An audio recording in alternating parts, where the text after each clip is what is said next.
am so glad you are here. It is alive on Wednesday, December 9th, 2025. And let's get started getting those lovely Instagram folks on board. Okay, so big week. It has been so much fun this week to be in the shop, just to be around. Let's start with the what are we drinking and what are we wearing. So what are we drinking? Well, I've got a little hawthorn in here. I've got some ashwagandha, a little Your piece of recording has ginseng. reached the maximum length. To I don't know what that is. Press 1. To delete and re-record your message, press 3. For delivery options, press 4. To send a fax, press 6. To cancel What this an interesting message, thing. press. There we go. Anyway, so I've got some, not last night, but the night before last, I just did not sleep well. It was the worst night of sleep I've had in ages. So I've got a little ginseng in here because that's really the only time I turn to it. Some green tea. Why not black tea? I had it this morning before I came in. A little hawthorn. A little gotu kola, if I remembered to put it in. An ashwagandha, just to help me smooth my day and get me all the way through, including tonight's class with the third year herb students. They are so much fun. Really looking forward to starting up year one again in January. If you are interested in expanding your herbal knowledge, folklore, magic, medicine, all of it, the psychology of the herbs, sign up as soon as you can for that year one that's starting in January. Very exciting. So that is, what are we drinking? What are we wearing? I've got a nice collection of rings on. I've got on my little left pinky, I've got thulite. I thought it went nicely with my sweater. I've got some labradorite that is faceted cut with a pretty large flat face, some citrine on my right hand, so send out that sunshine, right? It's a rough cut. And then I've got a little lotus here as well. All beautiful pieces. And of course, this is from one of our newer consignees. So this is another local maker. The rings are all from Tracy. So Tracy's Treasures here. The jewelry is from this delightful couple. She designs the jewelry and makes most of it. He designs tapestries. They're just delightful. And hopefully we'll have them on soon as guests. But that's what am I drinking? What am I wearing? Let's see what's going on. I have a cheat sheet for that. So what do we got going? Sunday the 13th. So this coming Saturday the 13th, this coming Saturday, the Alliance Coven is meeting again at noon. If you are interested in dipping your toes into paganism and just covering a lot of different kinds of topics that come up in a lot of pagan groups, from forms of divination to what does initiation mean and all the questions in between, Alliance Coven is a great group of 3 teachers that are really pouring their hearts into this, and they're so good. So I'd encourage you to come check them out if you're interested. If you want a more British traditional path, the following Sunday, the 14th, so a week and a half from now, basically. No, sorry, half a week from now. Sunday the 14th at 10 before we open, sort of the Intro to Gardnerianism series is running there. Also covers a lot of topics, but some of them are worked in a little differently. So it's a different style. Different styles of groups, frankly, of working groups as well. But Tarot Lab is also taking place on Sunday the 14th with Nancy Antonucci, and that's at 3:30. You can sign up with her directly, or you can sign up with us on our website, magusbooks.com. It's always a fun class. It is good whether you're a dead beginner or you are an experienced reader, because she's not going to lecture you on this is what this card means. If you want little snippets of that, tune into the Divine Saturdays that we do here. We'll spend 5 minutes on a card. We'll spend 5 minutes on palmistry, whatever it is we're doing that week. That's a great way to learn that stuff. What she is going to do is take you through some exercises that are meant to help you become a better reader, get to know the deck you're using better. Don't have a deck yet? That's okay. She's got some you can borrow during the class, and she always brings a few with her. So no barrier to this class because it is a by donation class. So pay what you can afford to pay. The teachers keep their share. They give some to us, and vice versa. If you do a donation online to the class, we let them know, and then we make sure they get half of that money as well. So for the teacher's time, you get to pay them, and our cut is for, of course, keeping the lights on and getting the space, which we appreciate you guys coming in taking the class, shopping around. It's always fun to see the folks come in for those classes. The next week, on the solstice, the 21st, which is a Sunday this year, Reiki 1. What a brilliant time to get your Reiki 1. The dawn, the end of the old, the beginning of the new. Perfect time to do that. I'd encourage signing up if you're interested. And then the following Saturday, the 27th, after most people have had their holidays. We're still in the midst of Kwanzaa, though. We've got Astrology with Adam, class that's been getting rave reviews. This is probably his best series yet. Sunday the 28th, 10 a.m. before we open again, that Gardnerian 101. At noon, a Reiki share, and at 4, palmistry with Eshu. And then Saturday, January 3rd, Alliance Coven's back at noon. And at 3, we have American Hoodoo and Folk Magic taught by our favorite, one of our favorite readers, Eshu, who is, she's coming in today from noon to 6. It should be good.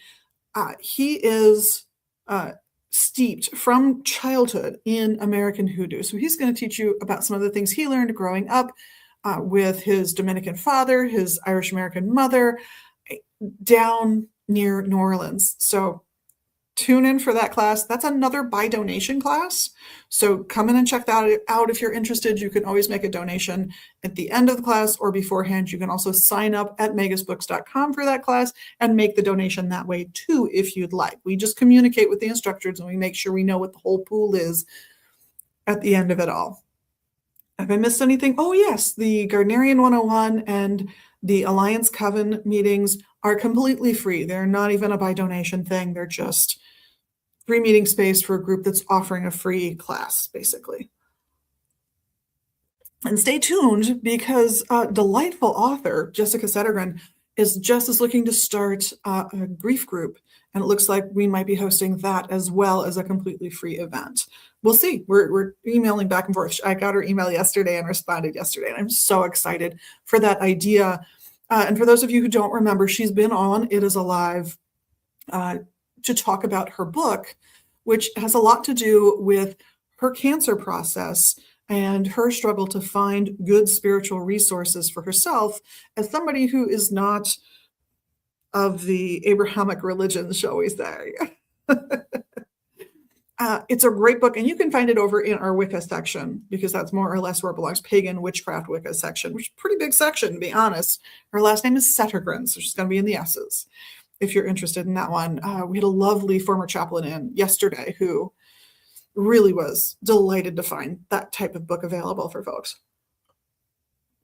Brought up a fresh copy this morning from storage. So that's what's going on. Let me remind you that we do have all those wonderful readers.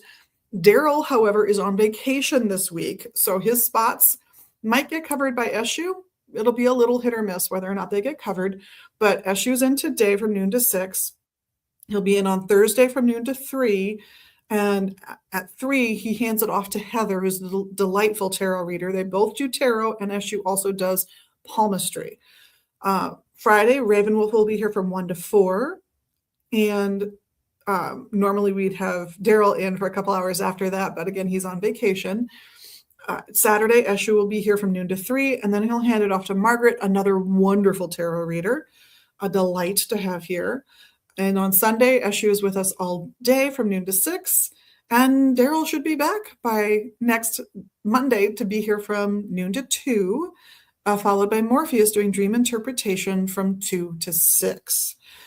Tuesday, Ravenwolf is here noon to 3, and then he hands it off to Daryl, who does 3 to 6, and then we're back to Wednesdays with Eshu. Really looking forward to seeing that transpire. They're all amazing readers. They all audition to read, so they all have to know their system that they're offering well. They have to audition in every single method they want to use for divination methods, just so we can say they've auditioned.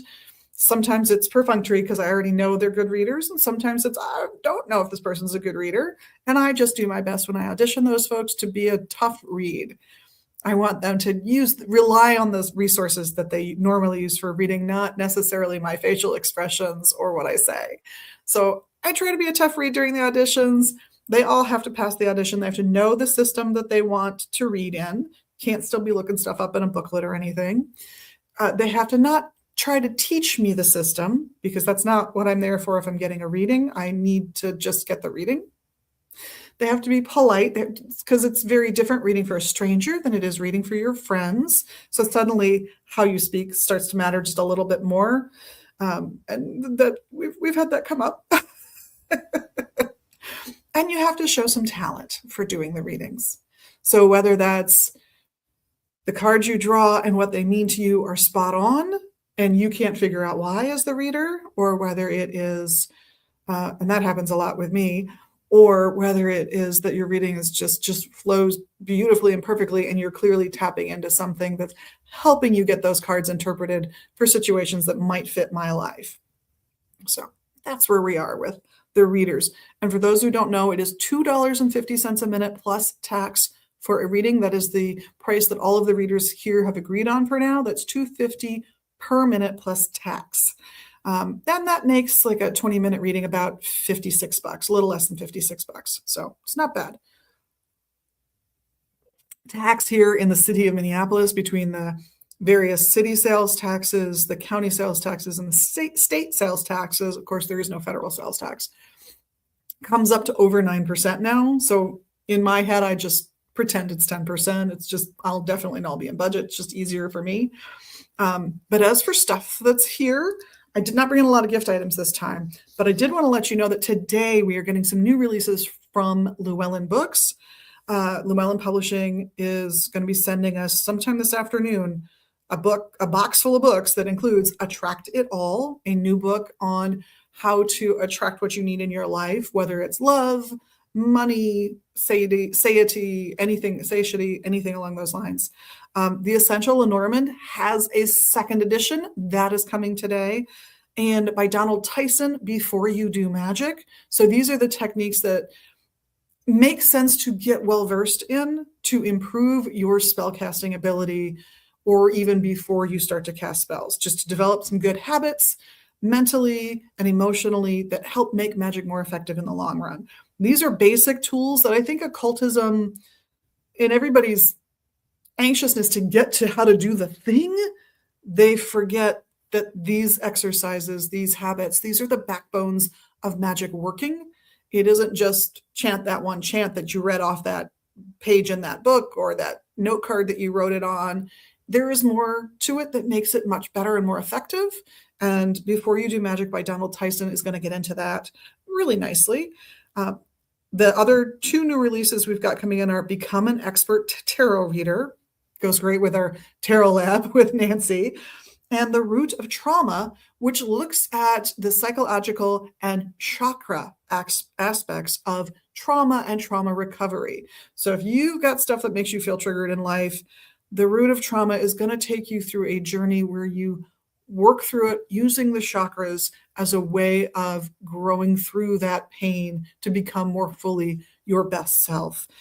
The advantage of that, really, from my perspective, is it forces you to take a step back from your own emotional response to the trauma, because you're going to put the chakra between you and the trauma as an intermediary to help you interpret what you're feeling and interpret how you might want to move forward. So really, really valuable work, in my opinion. So that's, oh, I have more new stuff for you guys. Wait. So these came in yesterday. These are free. These are little red whistles. So for those of you who are interested in observing what ICE is doing in our immediate area, these have been supplied by a group that is helping people to do that. And we've also got some guidance that we've posted actually on the wall that's behind me, just on the other side. We've got some of their advice posted as well, but you can come right up to the front counter and pick up a little red whistle if you'd like. I'm not going to torture you. I'm not blowing this whistle, but there you are.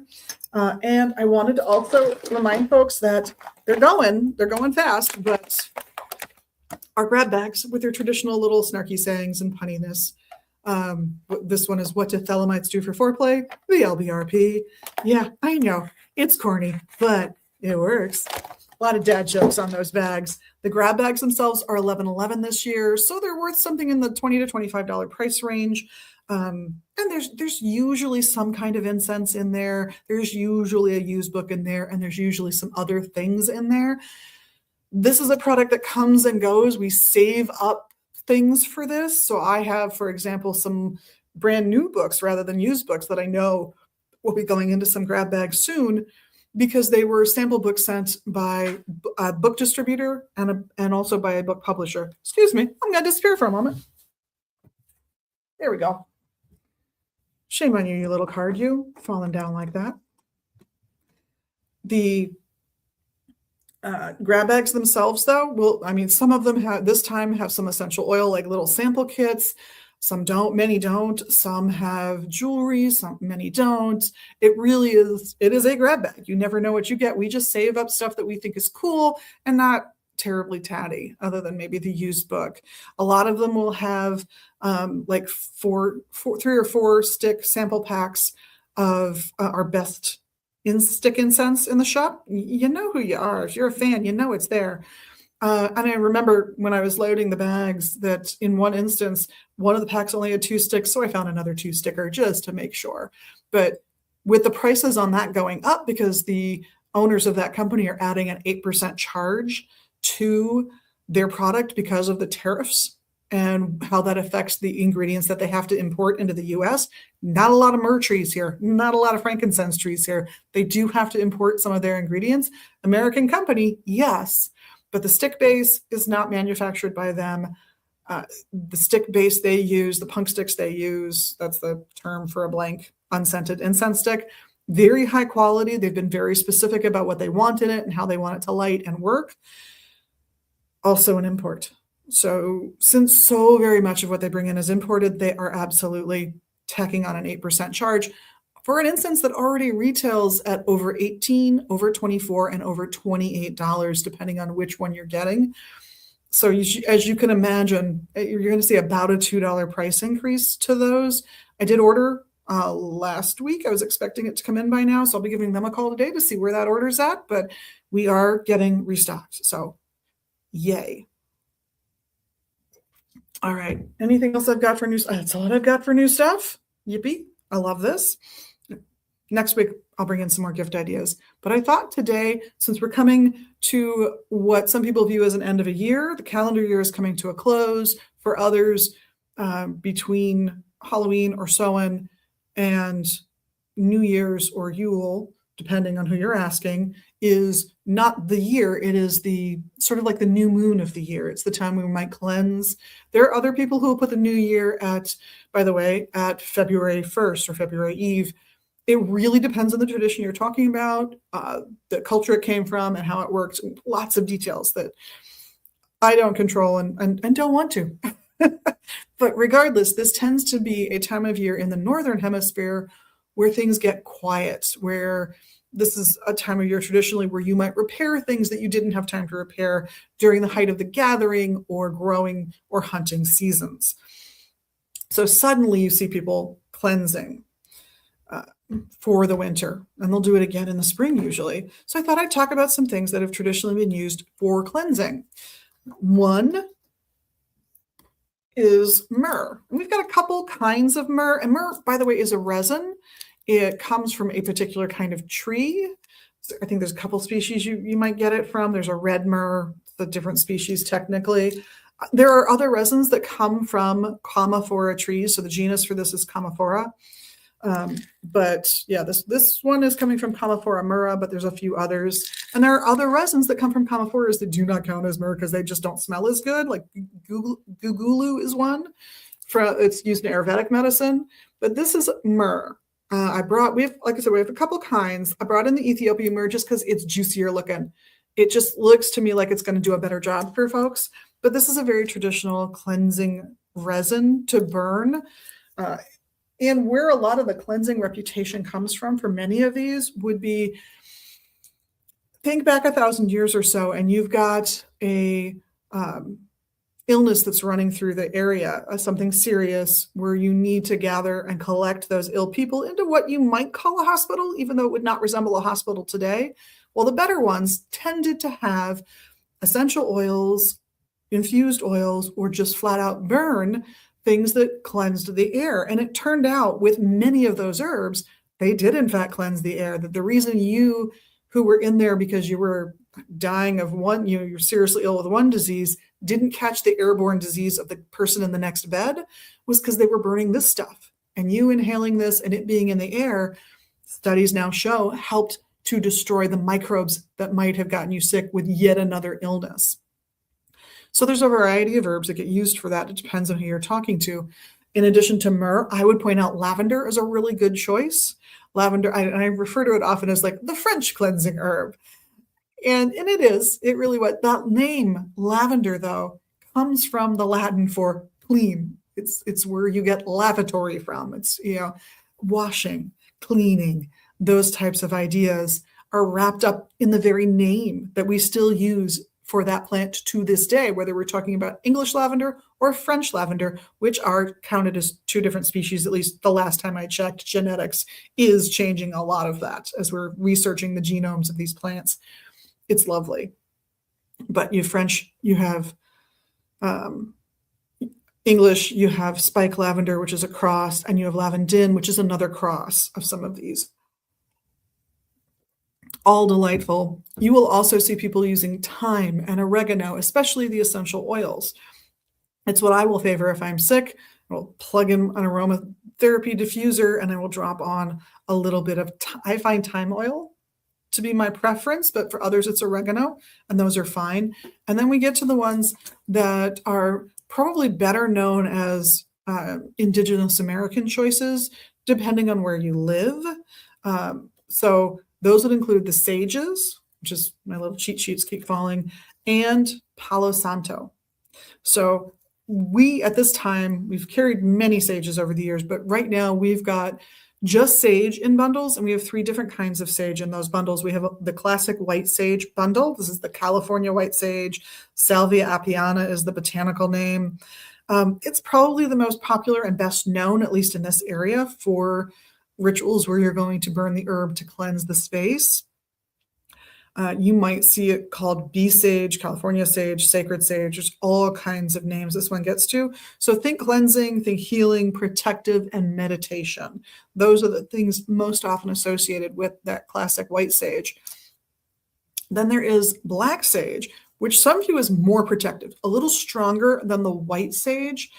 Very helpful for inner work, inner healing, divination, crystal gazing. Even if you're going to take an astral travel journey or explore astral travel, black sage is one that will come up as maybe the better choice of all the sages. It's thought to help increase positive energy by taking away negativity. Well, those airborne little particles, they would have been negative spirits, negative energy in ancient times. And that's what this was used for then. It's what it's used for now. So it creates a positive space by getting rid of things you don't want in the space. The other one we have is blue sage, also called desert sage or Salvia azurea.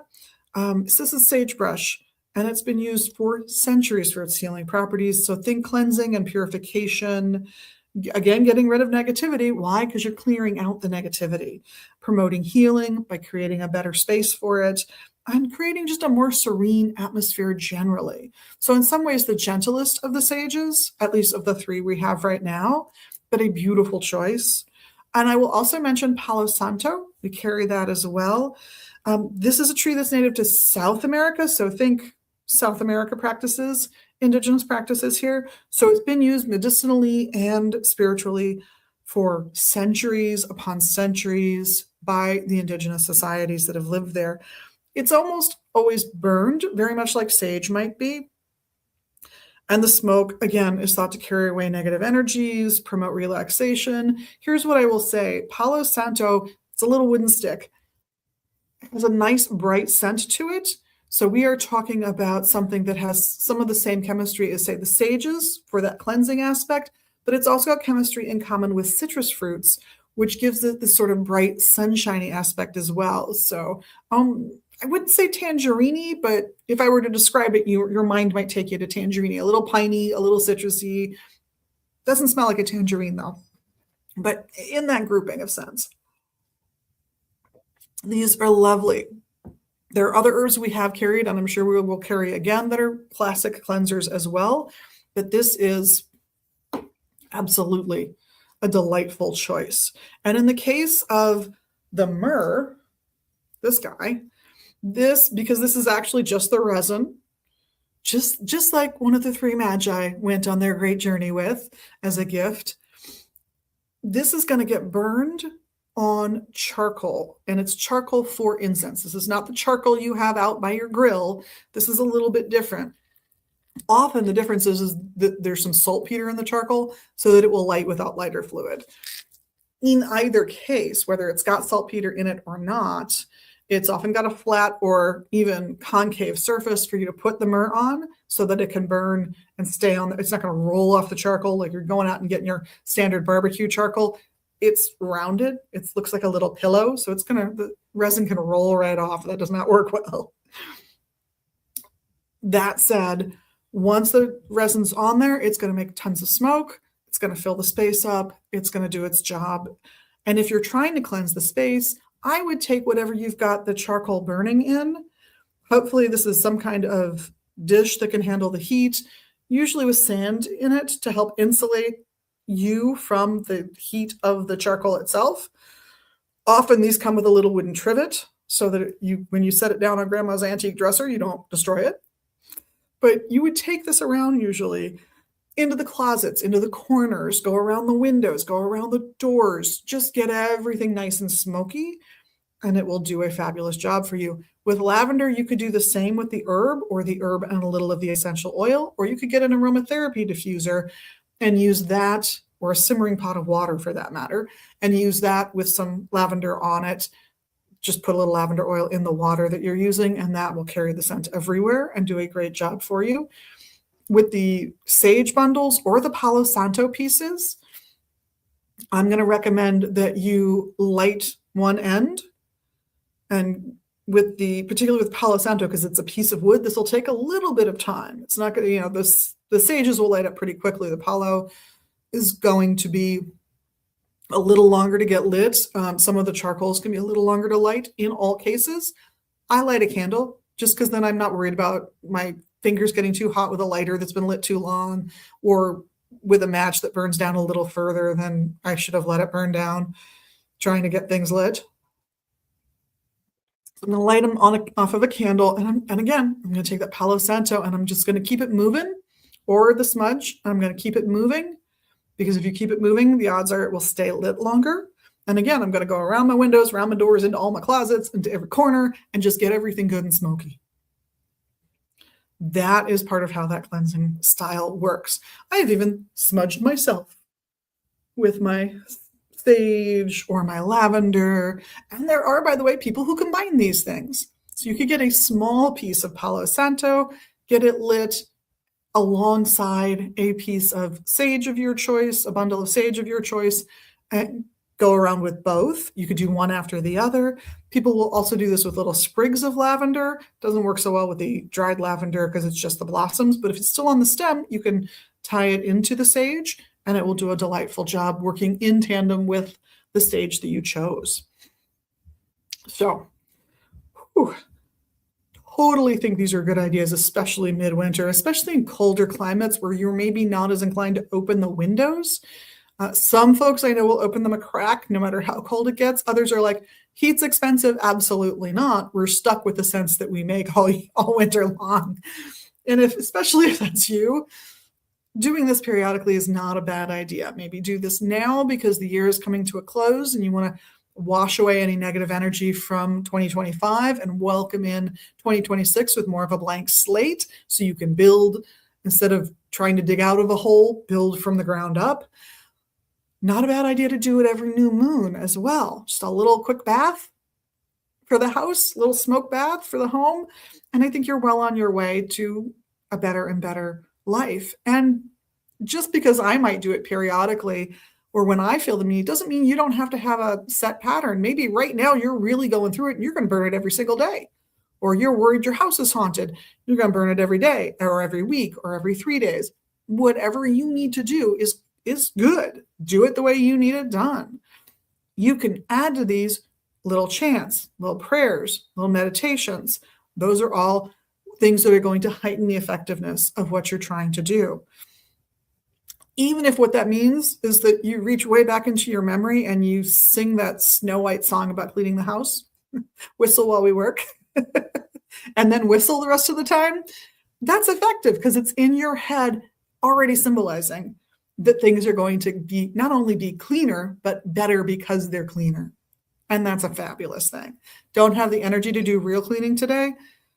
Do a little smudge. Don't have the energy to wander around your house with it? That's okay. Get that incense charcoal like you'd need for the myrrh and the dish, and just unravel the sage bundle and put a leaf on the charcoal. Burns up, put another leaf on. You can just sit there and watch it do its job. Is it as effective as you getting up? No. But is it better to get 80% effectiveness because you sat there and managed to light the charcoal and get the leaf on it and do your thing than to get nothing? Yes, it is. Do the system that works for you, no matter how exhausted or tired you are. Find a way to adapt what you're doing to your level of ability in that moment. And if in that moment you're like, I can't believe it's Friday already, I am exhausted, just light a charcoal and light the thing of your choice. Put the Palo Santo stick on the charcoal. It's big. You'll be able to take it off when you're done.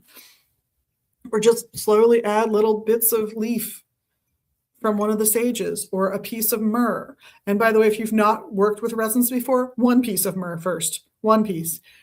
It's very easy to add another piece on 20 or 30 minutes later. It is very, very hard to reduce the smoke if you put a whole pile on and you find yourself a little overwhelmed with the smoke level. So if you're working with a resin, most of the resins will sit on top of the charcoal, which means you can kick them off. I'm very bad because I don't have tongs. Tongs are a good idea, but I'm so bad. I usually take a pen cap and flick it off with that. But by all means, do the right thing. Buy special tongs for incense. Buy lots of special equipment by all means. We're here for you. But regardless of how you do it, if you're using the incense charcoal, super easy. Just add a little bit at a time and you're good to go. So I hope this helps. Once you've got the space cleanse, my next recommendations would be establish a sensation of walls and security, whether that's eggshell powder around the premises, clapping together pudding stones at every corner and every quarter of the home. There's a variety of ways of declaring the space yours and marking it as a territory that other entities are not welcome to come in. Things you don't want influencing you don't get into the space. Once you've done that, though, in my mind, you've kind of created a vacuum. You've created sort of an empty space that you've claimed as territory. Don't leave it empty.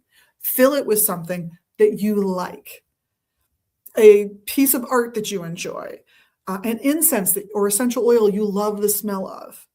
Heck, if there's a soap you like the smell of, open a bar and set it out so that scent wafts around the room, and when you pass by, you get a whiff of it. Whatever it takes, fill it with sights, sounds, scents, flavors that you love, that bring you joy, because then you're filling the space with joy and you. Now I think you've got a nice, secure space to do your magic in, to meditate in, to do the things that bring you joy in life, because you've deliberately filled it with joy at the outset. So hopefully that helps you all out. In the meantime, I hope you have a wonderful week, and we hope to see you here at the shop in Minneapolis or online at magusbooks.com. If you have any questions, feel free to give us a call, leave a comment. I love looking at those. I do go back and check on those periodically. But if I'm not quick enough for you, that's okay. Just reach out to us here at the shop. You can email me through the website, and have an exceptional week being your best magical you. Blessed be.